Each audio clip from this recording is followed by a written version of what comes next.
नमस्कार दोस्तों, स्वागत है आपका एक ऐसी अनोखी यात्रा में जहां हम विज्ञान के नियमों को समझेंगे और ईश्वर की शक्ति का अनुभव करेंगे। अक्सर लोग पूछते हैं, क्या ईश्वर और विज्ञान एक साथ चल सकते हैं? क्या एक वैज्ञानिक ईश्वर में विश्वास कर सकता है? क्या एक धार्मिक व्यक्ति विज्ञान को समझ सकता है? सदियों से इन दोनों को एक दूसरे का विरोधी माना गया है, लेकिन आज हम आपको ऐसी गुरु शिष्य परंपरा की कहानी सुनाएंगे जो इस धारणा को पूरी तरीके से बदल देगी। एक ऐसी कहानी जहां भक्ति और ज्ञान का मेल होता है और जहां हमें पता चलता है कि कैसे हमारा प्राचीन ज्ञान आधुनिक विज्ञान से भी आगे था। हम बात कर रहे हैं ज्ञान और शक्ति के प्रतीक भगवान हनुमान की और उनके गुरु तेज और ऊर्जा के साक्षात स्रोत सूर्य देव की। हनुमान जी ने सूर्य देव से ऐसी कौन सी विद्याएं सीखी जो हमें आज भी बताती हैं कि ईश्वर और विज्ञान सचमुच एक ही सिक्के के दो पहलू हैं। दोस्तों, हम सब जानते हैं कि बाल हनुमान अत्यंत शक्तिशाली थे। उन्होंने बचपन में ही सूर्य को फल समझकर निगलने का प्रयास किया था, जिससे तीनों लोगों में हाहाकार मच गया था। उनकी शक्ति असीम थी, लेकिन वे सिर्फ शक्तिशाली नहीं बल्कि अत्यंत बुद्धिमान और ज्ञान के प्यासे भी थे। जब हनुमान जी बड़े हुए तो उन्हें महसूस हुआ कि सिर्फ शारीरिक शक्ति पर्याप्त नहीं है। उन्हें जीवन के गहरे रहस्यों को समझने के लिए शास्त्रों और विद्याओं का ज्ञान प्राप्त करना था।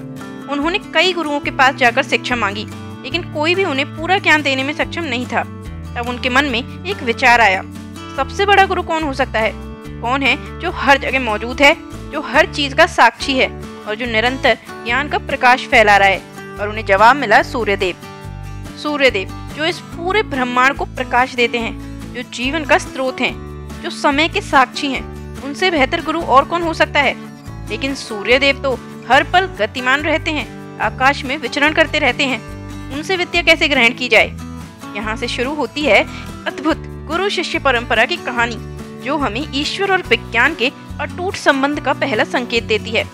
हनुमान जी ने अपनी शक्ति का प्रयोग किया और सूर्यदेव के सम्मुख जा खड़े हुए, उनसे शिक्षा देने का निवेदन किया।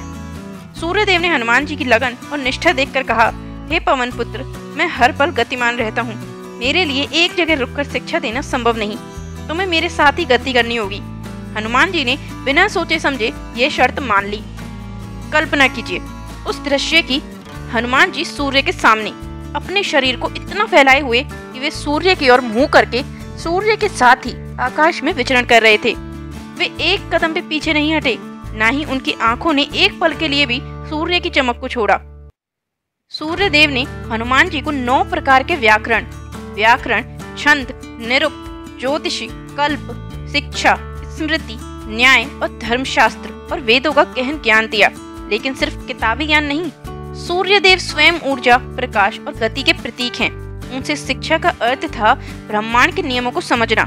जब सूर्यदेव ने हनुमान जी को ज्योतिषी सिखाया तो यह सिर्फ ग्रहों की स्थिति का अनुमान लगाना नहीं था, यह खगोल विज्ञान यानी एस्ट्रोनॉमी का ज्ञान था। ग्रहों की गति, उनके बीच का संबंध, ब्रह्मांड दूरियां, यह शुद्ध विज्ञान था। यह हमें बताता है कि प्राचीन काल में ही हमारे ऋषि मुनियों को ग्रहों और नक्षत्रों के वैज्ञानिक सिद्धांतों का गहन ज्ञान था। जब सूर्यदेव ने उन्हें छंद और व्याकरण सिखाया तो यह सिर्फ भाषा का ज्ञान नहीं था, यह ध्वनि तरंगों यानी साउंड वेव्स, उनके पैटर्न, उनके प्रभावों का विज्ञान था। यह समझना था कि कैसे ब्रह्मांड में हर चीज एक निश्चित आवृत्ति पर कंपन करती है। यह उस ऊर्जा यानी एनर्जी का ज्ञान था जिससे हमारा ब्रह्मांड बना है। सूर्यदेव ने हनुमान जी को न केवल शब्द ज्ञान दिया, बल्कि उन्होंने हनुमान जी को ब्रह्मांड के संचालन के पीछे के नियमों को भी समझाया। उन्होंने सिखाया कि कैसे हर चीज एक निश्चित व्यवस्था में काम करती है। जैसे आज हम भौतिकी यानी फिजिक्स, रसायन विज्ञान यानी केमिस्ट्री और जीव विज्ञान यानी बायोलॉजी में नियमों को समझते हैं। तो दोस्तों, यहीं पर आता है सबसे बड़ा सवाल, ईश्वर और विज्ञान साथ कैसे चलते हैं? इस गुरु शिष्य परंपरा में इसका जवाब छिपा है। सूर्यदेव स्वयं ईश्वर का एक रूप हैं। वे प्रकाश, ऊर्जा और जीवन के दाता हैं। उन्हें वेदों में जगदात्मा कहा गया है, यानी जगत की आत्मा। लेकिन साथ ही सूर्यदेव एक विशाल वैज्ञानिक प्रयोगशाला भी हैं। उनके अंदर नाभिकीय संलयन यानी न्यूक्लियर फ्यूजन की प्रतिक्रिया होती है, जिससे असीमित ऊर्जा निकलती है। यह शुद्ध विज्ञान है। तो सूर्यदेव का ज्ञान क्या है? क्या सिर्फ यह आध्यात्मिक है? नहीं, यह आध्यात्मिक ज्ञान है जो वैज्ञानिक सिद्धांतों के माध्यम से व्यक्त होता है। जब हम सूर्य की पूजा करते हैं तो हम उस दिव्य शक्ति को नमन करते हैं जो हमें जीवन देती है। और जब हम सूर्य का वैज्ञानिक अध्ययन करते हैं तो हम उस शक्ति के कैसे काम करने के नियमों को समझते हैं। हनुमान जी ने सूर्य से ज्ञान प्राप्त किया। यह ज्ञान उन्हें ब्रह्मांड की कार्यप्रणाली को समझने में मदद करता है। यह समझना कि ग्रह कैसे घूमते हैं, प्रकाश कैसे काम करता है, समय कैसे चलता है, यह सब विज्ञान है। लेकिन इस सब के पीछे एक अद्भुत व्यवस्था, एक अवर्णनीय चेतना, एक परम उद्देश्य को देखना, यही ईश्वर है। जैसे आज हम डीएनए की जटिलता को समझते हैं जो जीवन का ब्लूप्रिंट है। विज्ञान हमें बताता है कि डीएनए कैसे काम करता है, लेकिन क्यों डीएनए इतना सटीक है, क्यों जीवन की उत्पत्ति हुई, इसका जवाब हमें अक्सर उस परम चेतना में मिलता है जिसे हम ईश्वर कहते हैं। विज्ञान हमें ब्रह्मांड का हाउ यानी कैसे बताता है और ईश्वर हमें ब्रह्मांड का वाई यानी क्यों बताता है। वह एक दूसरे के विरोधी नहीं बल्कि पूरक है। विज्ञान हमें उस अद्भुत मैकेनिज्म को दिखाता है जिसे ईश्वर ने बनाया है। हनुमान जी ने सूर्य देव से सिर्फ किताबी ज्ञान नहीं लिया, उन्होंने उस ज्ञान को आत्मसात किया। उनके पास न केवल असीम शक्ति थी बल्कि हर परिस्थिति में सही निर्णय लेने की अदम्य बुद्धि भी थी। रामायण में हम देखते हैं कि कैसे हनुमान जी ने समुद्र पार करते हुए, लंका में प्रवेश करते हुए, संजीवनी बूटी लाते हुए हर जगह अपने ज्ञान और विज्ञान का प्रयोग किया। उन्होंने वायु की गति, ध्वनि की दिशा, ग्रहों की स्थिति का अनुमान लगाया। ये सब वैज्ञानिक गणनाएं थी जो उन्होंने सूर्य देव से सीखी थी। आज भी हम खगोल विज्ञान यानी एस्ट्रोनॉमी में ग्रहों की गति, तारों की रचना और ब्रह्मांड के रहस्यों का अध्ययन करते हैं। हम प्रकाश विज्ञान यानी ऑप्टिक्स में प्रकाश के गुणों को समझते हैं। हम ऊर्जा भौतिकी यानी एनर्जी फिजिक्स में ऊर्जा के विभिन्न रूपों का अध्ययन करते हैं। यह सब वही ज्ञान है जिसकी नींव हनुमान जी ने सूर्य देव से ग्रहण की थी। सबसे दिलचस्प बात यह है कि हमारे प्राचीन ग्रंथ जैसे वेद और पुराण अक्सर ऐसी बातें कहते थे जो सदियों बाद आधुनिक विज्ञान ने सिद्ध की, जैसे पृथ्वी का गोल होना, सूर्य का केंद्र में होना, सूर्य सिद्धांत, प्रकाश की गति यानी जो कुछ प्राचीन छंदों में छिपी है, ब्रह्मांड का विस्तार जैसे बिग बैंग थ्योरी। क्या यह सिर्फ संयोग था या हमारे पूर्वजों का एक गहरा ज्ञान था जिसे उन्होंने धार्मिक और आध्यात्मिक कहानियों में छुपाया था ताकि वे पीढ़ी दर पीढ़ी आगे बढ़ सके।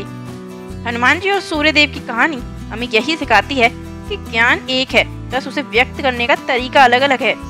ईश्वर ने ब्रह्मांड को बनाया और उसके नियम बनाए। विज्ञान उन नियमों को खोजता और समझता है। दोनों एक ही सत्य के दो अलग अलग रास्ते हैं। तो दोस्तों, इस कहानी से हमें क्या प्रेरणा मिलती है?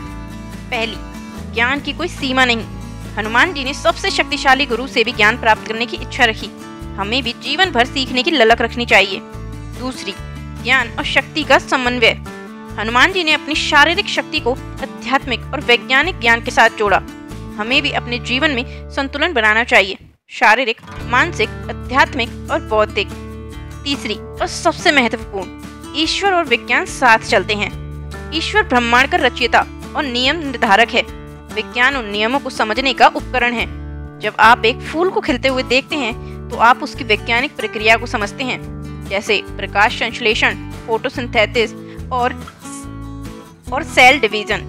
लेकिन आप उसकी सुंदरता, उसकी पूर्णता में एक दिव्य शक्ति का अनुभव भी कर सकते हैं। जब आप रात में तारों को देखते हैं तो आप खगोलीय पिंडों की विशालता और उनकी गति का विज्ञान समझते हैं।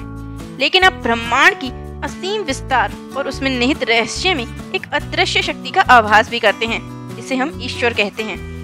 हनुमान जी और सूर्यदेव की कहानी हमें सिखाती है कि विज्ञान हमें विनम्र बनाता है।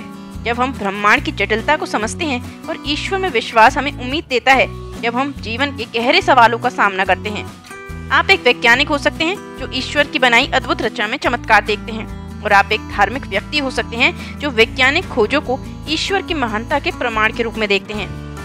तो दोस्तों, यह कहानी हमें बताती है कि ज्ञान का कोई अंत नहीं है और सत्य को पाने के कई रास्ते हैं। हनुमान जी ने सूर्य देव से ज्ञान प्राप्त करके यह सिद्ध कर दिया कि ज्ञान किसी एक दायरे में नहीं बंधा होता।